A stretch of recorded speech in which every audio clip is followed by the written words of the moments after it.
ባለፈው ዓመት በ2024 ወደ 7 ቢሊዮን ዶላር ሬቨኑ ነበረው።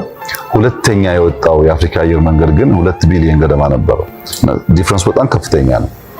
አሁን ደግሞ የኢትዮጵያ አየር መንገድ ከ100 ሚሊዮን ሰው በላይ በአመት የሚያጓጉዝ አየር መንገድ ሰራለው እያለ ነው።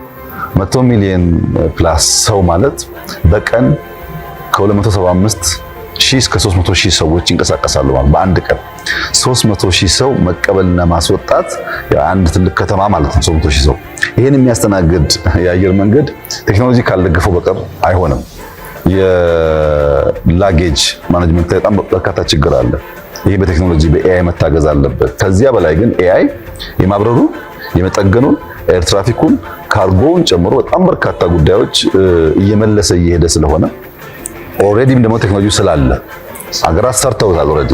እኛም ሀገር በመጠኑ በድሮን ካርጎ ጀምረናል እና አየር መንገድ በእርግጠኝነት መጪውን ዘመን በሚዋጅ መንገድ አየር መንገዱ ስሙንና ክብሩን ቦታውን ጠብቆ የሚቀጥል ይመስለኛል። ለዚያ ነው